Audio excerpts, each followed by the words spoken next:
Here are the top headlines making news at the University of Limpopo this week. University of Limpopo Namibia Alumni chapter elected its new leadership over the weekend. The Archbishop Thabo Makgoba lecture continues to find solutions to agricultural issues. The current state of South Africa was under scrutiny during the Department of Cultural and Political Studies public lecture. Center for Academic Excellence is fostering innovative teaching methods through its annual Teaching and Learning Symposium. Water and Sanitation final year students reach out to communities for quality water. And in your sport, Turfloop Soccer League has kick-started in style on Women's Day. You are watching Inside UL News. My name is Itumeleng Dipela. Ke itjalopola kgoro magagesho.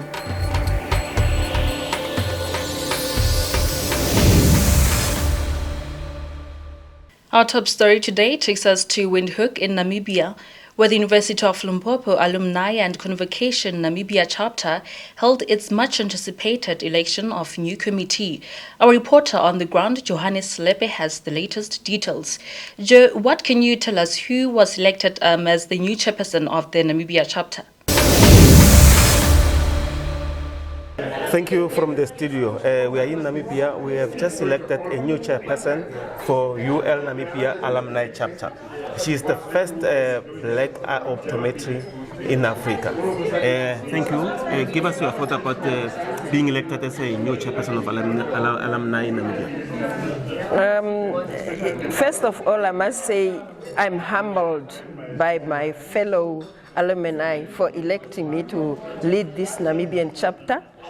And I'm proud to represent my university, and this gives me a chance to share ideas and elevate the University of Limpopo in Namibia and to grow this alma mater from strength to strength. Okay, thank you. Last question.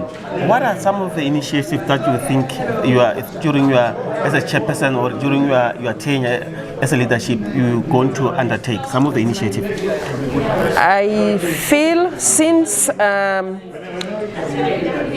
we have universities in Namibia, the youngsters in Namibia are not really well versed as to the universities in South Africa, and I think is our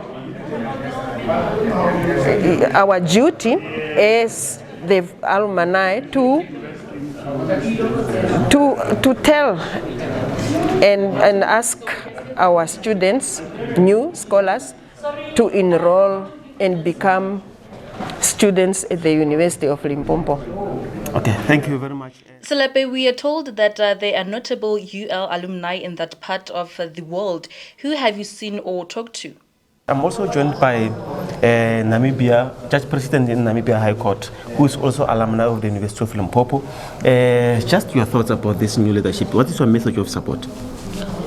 My message of support to the new leadership is that they must continue where the old leadership started. I think this time they got time to put things in order. The old leadership, as you heard, it was hamstrung by COVID just immediately after it was established. But now this leadership, I don't think it will have that problem. Okay, thank you very much. The University of Limpopo Registrar Prof. Kwena Masha was also in Namibia. You will remember that the registrar serves as a secretariat in all convocation committees. Let's return to Namibia for his remarks. First is that the Alumni and Convocation is a statutory body of the university. So by law, we are supposed to have this. But the other important thing is that once you are a student and you graduate through the university, you are really part of the shareholding of that university. Whatever the university does becomes part of your interest, because if you hear today in the international news that University of Limpopo is doing what is not supposed to be done, that affects that qualification, that certificate that is hanging on your wall. it has that direct impact, even for the pensioners. It is saying, graduated where? That university that is doing these things. So for that, through the alumni and convocation, you have a voice. You can always make suggestions in terms of how the university is running its affairs. President of the University of Limpopo Alumni and Convocation Association, Donald Selamulela, congratulated the newly elected Namibia EXCO and said Namibia has had a significant number of students who studied at Turfloop and they would like to continue on that trajectory. I'm joined by Mr. Donald Selamulela, the chairperson of the University of Limpopo Alumni and Convocation. Mr. Selamulela, we have just selected the new leadership here in Namibia. So what is your message to them? Like, what are the things that you think they can help the Alumni and Convocation? Look, first and foremost is indeed to congratulate the team elected here. And you would have heard through our message that Namibia has been one of the most important countries in the life of the University of the North and University of Limpopo, because the supreme leadership of this particular country, administratively and politically, in the main, most of them are the products of the University of the North. They have been in our country at a time when it was not nice to be in that particular country and to study in that particular country. But critical for us now is that 30 years into democracy in South Africa, we have seen a very reduction in the number of students from this country to the University of Limpopo. And I think our primary call is that we have everything as an institution. I've spoken here about the medical program that we've just had the first graduate in the university there. We are moving towards establishing engineering divisions in the university. We are with Earth Science. We have a variety of programs, including IT, BSc, computer science, that responds to the current challenges facing Africa and her children. These are the programs that we think if the Namibian rural-based students can come to the University of Limpopo, they could really be able to take advantage of. So the challenge for this leadership is how do they then come on board to create that nexus between the past and the present and the future by allowing that they use their experience, their necessary energy and resources to support a lot of students from the rural disadvantaged areas of this country to come and study in our university. Thank you very much. That was Donald Selamulela, the Alumni and Convocation Chairperson. Thank you, Johannes Slepe, for that comprehensive report. It's inspiring to witness the dedication of the University of Limpopo's alumni and Namibia as they come together to shape the future of their chapter. We will be sure to keep a close eye on the developments and initiatives that arise under the new leadership. Shifting us to another noteworthy event, the University of Limpopo took center stage as it hosted the 9th edition of the Archbishop Thabo Makgoba Public Lecture. This annual event, organized in partnership with the School of Agricultural and Environmental Sciences, aims to bridge the gap between academic excellence and practical applications, particularly in the realm of skills development and rural livelihoods. The lecture was delivered by Professor Patu Mashela, Senior Professor and Center Manager for the University of Limpopo's Green Biotechnologies Research Center. To adapt mechanized primary agriculture, we need to focus now on mechanized value chain innovation in primary and secondary agriculture. We need mechanized agro-food processing innovation, consumer behavior research, socio-economic food research, food and health extension, marketing of agricultural products and produce. These are the 7 thematic areas which clearly show that primary agriculture, along with the secondary agriculture and the tertiary agriculture, should initiate a serious dialogue. These 3 industries, primary, secondary, and tertiary, we really need to sit down instead of pointing at each other in forums like this. Your universities are not delivering. So what? What must we deliver? We don't know what is it that the industry wants.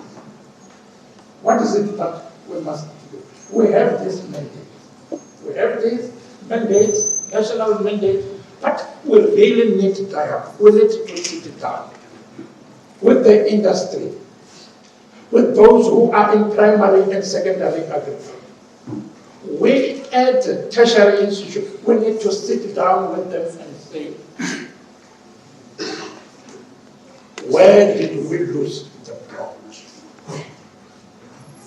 What are your expectations? We want our graduates to be employable. What graduates are you looking for? Staying with public lectures, the Department of Cultural and Political Studies has once again demonstrated its commitment to fostering critical thinking and informed dialogue with an interviewing public lecture. Dr. Lwazi Lushaba, a respected figure in academia, was invited to share his insights on the current state of South Africa in the year 2023. The lecture titled South Africa in 2023, Making Sense of the Current Conjuncture, proved to be a catalyst for deep discussions about the nation's current affairs. Here is the report. Where are we? What is the constellation of different contradictions? In 2024, when we gain land, we might have created another objective condition.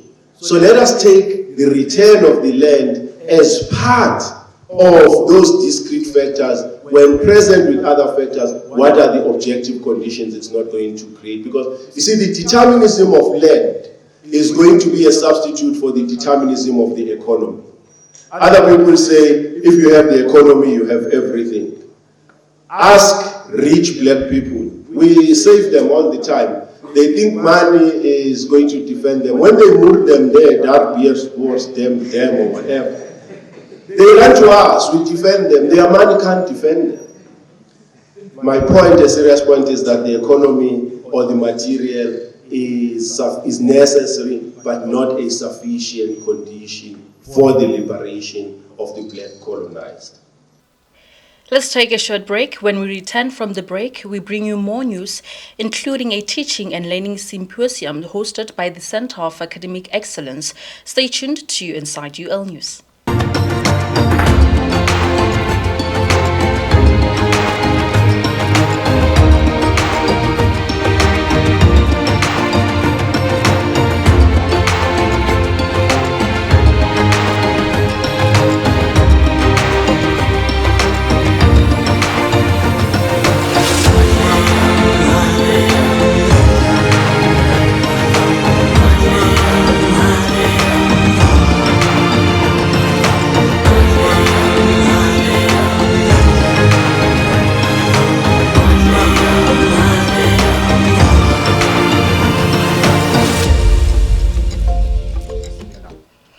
Thank you for staying tuned. Shaping the future of education, the University of Limpopo's Center for Academic Excellence has once again taken the lead in fostering innovative teaching methods through its annual Teaching and Learning Symposium.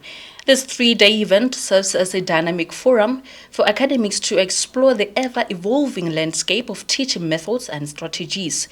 Deputy Vice-Chancellor for Teaching and Learning, Professor Richard Madache, opened the discussions and encouraged academics to adopt African theoretical frameworks. And I see this is one of the sub-themes to be treated in the symposium, where we are speaking about decolonization. And when we say decolonization, what do we mean? Are we still under colonialism? And if so, can we jettison it altogether and say the theoretical frameworks that we are going to use should specifically be African, 100%, or there should be integration of all theoretical frameworks, because all of them come from humanity. One can continue along this line for many hours to come. But as you know, I'm not here to present a paper. Mine is to welcome all of you to the symposium. Turning our attention to the world of agricultural innovation, the Limpopo Agro-Food Technology Station at the University of Limpopo has been a catalyst for nurturing entrepreneurship in the agri-food sector. The station, known for its pivotal role in advancing agri-food processing, recently hosted an enlightening information session at the R40 Conference Hall to empower smallholder entrepreneurs with essential knowledge on accessing funding, product analysis, and the art of commercialization. So today, let us meet them, let us see what they have, because you'll find that they have a lot of things that you need. So today is about you presenting your business to them, and also them also knowing what you have so that they can see how they can help you, because we want you to grow.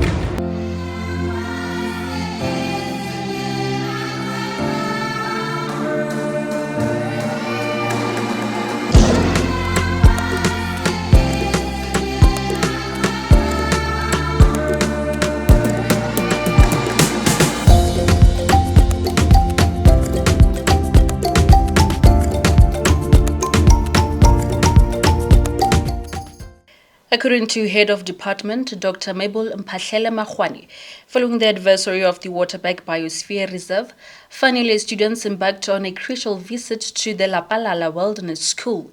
This recommendation stems from a broader endeavor to bridge the gap between water management practices and community-driven engagement projects. In an endeavor that resonates with the pursuit of sustainable water governance and environmental protection, Water and Sanitation finally students embarked on a transformative journey of collaboration with the Waterberg Biosphere Reserve. The partnership, catalyzed by a stakeholder engagement session themed Strengthening Water Governance at Community Level, sets the stage for a synergy between water management and community engagement projects. This pivotal move came after the official signing of a Memorandum of Understanding MOU between the Department of the Waterberg Biosphere Reserve, solidifying the commitment to collaborative efforts for community-based water management and environmental safeguarding. The 5-day educational excursion seamlessly blended capacity building for students with hands-on community engagement. The excursion aligned with the practical aspects of various coursework, including advanced water quality, advanced integrated water resource planning, and research methodology and project. Students immersing themselves in the practicalities of water quality analysis. Split into 2 sessions, they ventured to both downstream Rashongwane village and upstream within the reserve to assess the Lapalala River's water quality. Armed with the mini SASS tool and water quality testing field instruments, students executed water quality monitoring, an endeavor vital for active water governance. In your world of sport, in a significant stride towards fostering inclusivity and challenging gender stereotypes in sports, the University of Limpopo's Sport and Recreation is gearing up for an exciting Turfloop Soccer League, which was launched on Women's Day on 9 August. The league promises a fresh approach to a student soccer participation by embracing diversity and promoting gender balance. The league is open to both male and female students.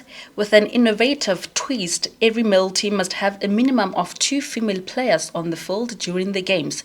This pioneering move not only encourages female participation in soccer, but also challenges traditional norms.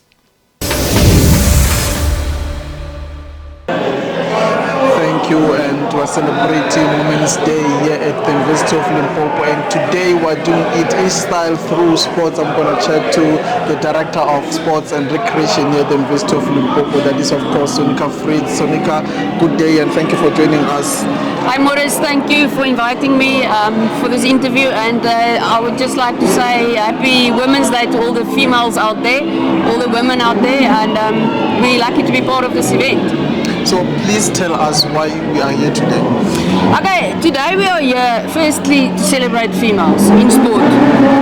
Secondly, we are here to celebrate our revived TSL League that will be starting today with the fixture, the first two teams to play each other.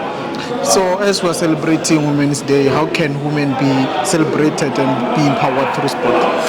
Very good question, Morris. Thank you. And I think what is important today is as the matches are continuing outside, teams are being asked or requested to put some females in their team while playing, even though it's a male team playing a male team. And the feedback so far has been excellent with females playing. I mean, I saw one of the female goalkeepers actually playing for the guys' team, and she did an excellent job. So I think we're trying to integrate the female sport and making sure that the guys see it as it can benefit them as well. We're not a threat to them. The females are can actually contribute to sport in a very good way. The launch day was a grand event with curtain raiser games adding to the excitement. A soccer tournament featuring male staff teams from notable organizations including SABC Limpopo, University of Limpopo staff, Roads Agency Limpopo and VW Bulugwane was spectacular to watch. 2 women's soccer teams also take part, showcasing the spirit of inclusion. The action-packed day unfolded at the university's Oscar Mpeta Stadium, and our reporter Malisela Zuleng witnessed the encounters. Malisela, who was also there in terms of the university sport administration? Now I'm going to talk to Betwell Makukuli, the Assistant Sport Administrator. Betwell, good day and thank you for your time. Tell us about the launch of TSL. Good day. TSL is Turfloop Soccer League. We're launching TSL. It's been a league that we had for the past few years. We last played TSL in 2019. We know TSL unites the students and keep the students busy around campus after academics. So yeah, it's been a while since COVID disturbed us. We didn't have the internal league. We used the TSL to scout players for the university team. So they showcase their talent there and come and represent the university team in USA competitions and also provincial leagues. How many teams will this league cater in terms of registrations? Currently we have 13 teams in the TSL. The fixtures are out. Today we are having left and right playing against Sundowns. So we want to see how things go and who's running with the league. It's more competitive than what people think. So everyone is excited. We can't wait for it. So now I want to know about what is in stores for the winners of this TSL league, about the prizes, who's going to get what. Oh, the prizes of TSL, we don't give monetary prizes. We buy equipment and give to those teams, kits, medals, trophies, individual trophies. That's what we give for TSL. Thank you for your time. Thank you. Well, that was Betwell Makukuli telling us about how fascinating the TSL is going to be. Thank you, Malisela, for bringing us the details on the highly anticipated launch of the Turfloop Soccer League. We cannot wait to see how the league unfolds, and the likes of Mamelodi Sundowns legend Hlompeke Kana also lent the art of football in this league. Well, this brings us to the end of our news bulletins for this week. Thank you for joining us. We will be back next week, Friday. Until then, from me, Itumeleng Depela, Khadievi Tshepo, and the rest of the Inside UL team, have a great week ahead.